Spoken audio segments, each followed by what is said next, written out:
மழை இல்லைங்கிறதுக்காக நம்ம வீட்டில் கன்னத்தில் கையை வச்சுட்டு உட்காந்து பிரயோஜனம் கிடையாது.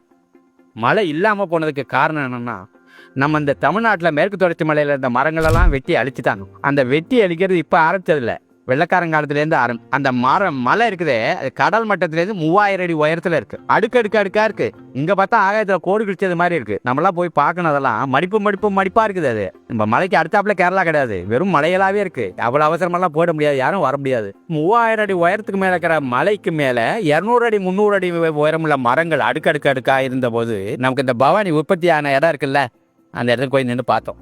அங்கே இருக்கிற நண்பர்கள் சொன்னாங்க, இந்தியாவில் மிக அதிகமாக மழை பெய்கிற இடம் கிரபுஞ்சி, அஸ்ஸாமில் இருக்குது.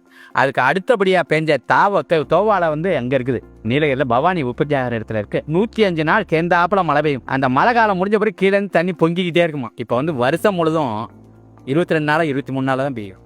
அவ்வளவு மரங்களை வெட்டிட்டு அந்த இடத்துல தேயிலை செடி நட்டுருக்காங்க. கரெக்டானா? இப்போ நீங்கள்லாம் யோசிக்கலாம், நம்ம என்ன டீ குடிக்கலாமா வேண்டாமான்னு நீங்கள் யோசிக்கலாம். இது சரியான நேரம். 200 அடி உயரம் இருக்கிற மரம் எங்கே, இடுப்போட உயரத்தில் இருக்கிற தேயிலை செடி எங்கே, இந்த முழங்கால் உயரத்தில் இருக்கிற உருளைக்கிழங்கு செடி எங்கே, ஒரிஜான் உயரத்தில் இருக்கிற முட்டைகோஸ் செடி எங்கே? இப்போ இதெல்லாம் நம்ம திங்கணுமான்னு நீங்கள் யோசிக்க வேண்டிய ஒரு நேரம் தரணும்.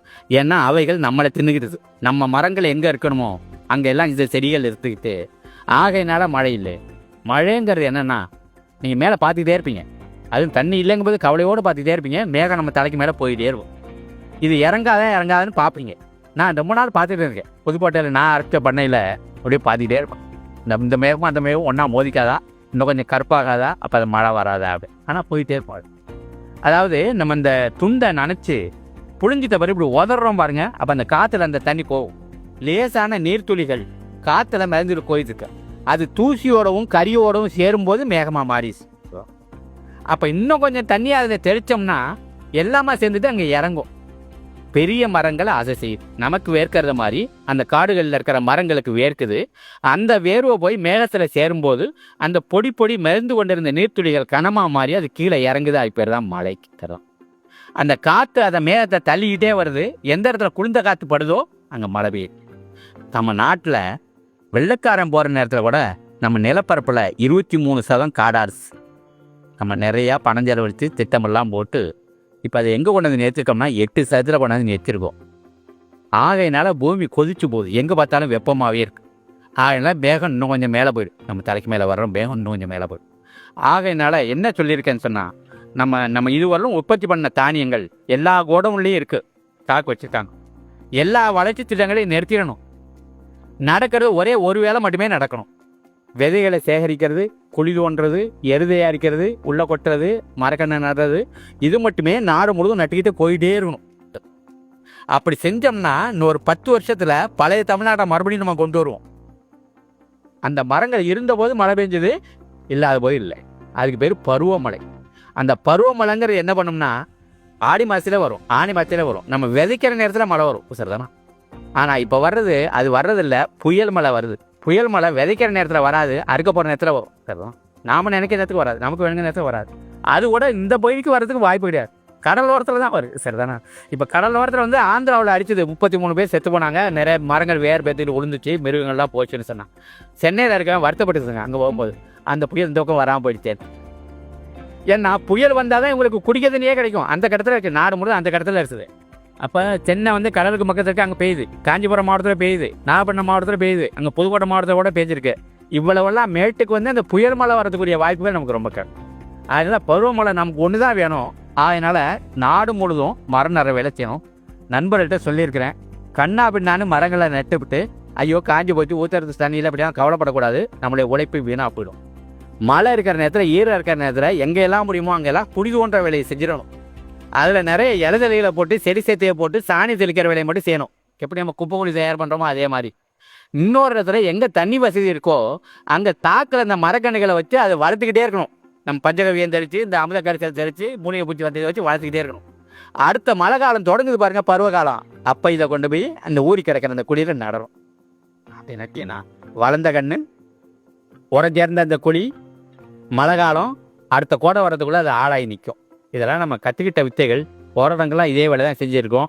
அப்போ நம்மளோட இணைஞ்சிட்டேன் அப்படி சொன்னால் உங்களுடைய உழைப்பு துளிவோடு வீணாக போகாமல் அத்தனையும் பலனாக மாறணும்னா நம்மளுக்குள்ள ஒரு பயிற்சியாளர் பயிற்றுனர் குழு ஒன்று தயாரிக்கிறோம். அந்த பயிற்றுனர்களை தயார் பண்ணுற வேலையை பொறுப்பாக நான் எடுத்துக்குவேன். எங்கெங்கெல்லாம் காடு இருக்கோ கூட்டிகிட்டு போவேன். எங்கெங்கெல்லாம் அங்கே மக்கள் இருக்காங்களோ அவங்க வந்து உங்களுக்கு கற்றுக் கொடுக்க சொல்லுவேன். நீங்கள் வந்து ஊர் ஊராக போய் இந்த வேலையை செய்ய வேண்டியிருக்கும். நம்ம வீடுகளில் சுற்றி மரம் நடணும், நம்முடைய தோட்டங்களில் மரம் நடணும், ஆஸ்பத்திரியை சுற்றி மரம் நடணும், பள்ளிக்கூடத்தை சுற்றி நடணும், ரோடு ஓரத்தில் மரம் நடணும், மேய்ச்சல் நேரத்தில் மரம் நடணும். அந்த ஒரு வேலை மட்டுமே செய்யணும். 10 வயசுக்கு வேறு எந்த வேலையும் செய்ய வேண்டியது. இந்த பாரதியார் சொன்னால், மானுடரே நீவில் பாடுபடல் வேண்டாம், உணவு இயற்கை கொடுக்கும். மனுஷன் வந்து முத உற்பத்தி ஆனபோது பூமியில் கிடைக்கிறவங்கள தான் சாப்பிட்டு இருந்தார். அப்போ எங்கே பார்த்தாலும் இருந்துச்சார். நாம் தான் தொழில் பண்ணுறோம், விவசாயம் பண்ணுறோம்னு அழுத்தி இதை ஒன்றும் இல்லாமல் பண்ணியிருக்கோம். மறுபடியும் நமக்கு உணவு கிடைக்கிறேன்னா இயற்கையை நாம் கையில் எடுக்கணும். இப்போ அது என்னென்னா, அந்த இயற்கைக்கு மனுஷருக்கு இருக்க உறவு என்னென்னு ஒரு அழகாகவே சொல்லியிருக்கு. என்னன்னாக்கா, இயற்கை வந்து தாய். சரிதானே?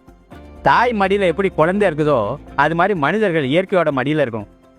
அப்போ இந்த மனிதர்கள் வந்து எந்த குறையும் இல்லாமல் வளருவார்கள். தாயை வத்தல் போட்டு அதுக்கப்புறம் புள்ள பெரியாவா பயில்வானா ஆவான்னு நினச்சா அதை போல் முட்டாள்தனம் உலகத்தில் எதுவும் இருக்க முடியாது. அதுதான் இன்றைக்கி நடந்திருக்குது. அதனால் மீட்டெடுக்க வேண்டியது. அப்படி மரங்களை நடும்போது நம்ம மறுபடியும் சொல்கிற விஷயம் என்னென்னா, அந்த நம்ம டாக்டர் அவர்கள் திரும்ப சொன்னார், அந்த மருத மரத்து பட்டை. இந்த மருத மரத்தை வளர்க்குறது அவ்வளோ சுழுவோம். சரிதானா? மருத மரத்து பட்டை அந்த நோய்களை அவர் சொன்ன நோய்களும் குணப்படுத்துது. சக்கரை நோயை நாவல் மரத்து கொட்டை குணப்படுத்துது. நாவல் மரம் நமக்கு வேணும். இந்த கடுக்காக இருக்குது, தானிக்காக இருக்குது, உடம்புல இருக்கிற எல்லா நோயும் குணப்படுத்துது. நெல்லிக்காய் இருக்குது, இதெல்லாம் வறட்சி தாங்கி வளர்கிற மரங்கள். அது மாதிரி இந்த தேத்தாங்கொட்டை இருக்குது, இலச்சி கிடக்கிற உடம்ப தேத்துது. இது மாதிரி மருந்து மரங்களாகவே நட்டுருப்போம். சரிதானா? இப்போ 10 வருஷம் கழிச்சு வெட்டினா இவ்வளவு ரூபா அந்த கணக்கு போட்ட மரமெல்லாம் நமக்கு வேண்டாம். சரிதானா?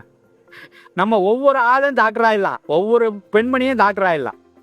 ஒரு 2-3 உதாரணத்தை மட்டும் சொல்கிறேன் பாருங்க. அது என்ன எனக்கு அப்படியே புல்லரிக்கை செஞ்சது. அதனால் போராட்டம்லாம் சொல்லிகிட்டே போயிருக்கேன்.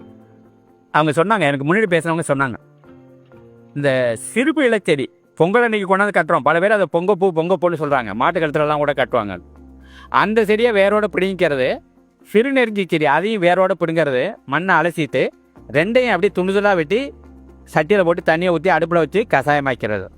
கொடுத்துக்கிட்டே இருந்தால் அந்த கல்லடப்புன்னு வந்து இனிமேல் கடவுள் தான் காப்பாற்றுவார்னு சொல்கிறாரு பாருங்க இங்கிலீஷ் டாக்டரு. அந்த ஆளுகளை குணப்படுத்தி எழுப்பிட்டான். ஏன்னா நல்லா புரிஞ்சுக்கங்க, நம்முடைய மூலிகைகளை அவன் கப்பலாக கொண்டுட்டு போகிறான். மாத்திரையாக பண்ணி உலகம் முழுக்க விற்பனை பண்ணுறதுக்கு. நாம் இந்த இங்கிலீஷ் டாக்டர்கிட்டையும் அந்த மாத்திரை இதையும் போனோம்னு சொன்னால் அது நம்மளை வந்து வேறு யாரையும் வந்துக்க முடியாது. அது நம்முடைய தலைவியும் நம்ம முடிவு பண்ணிக்க வேண்டியது தான்.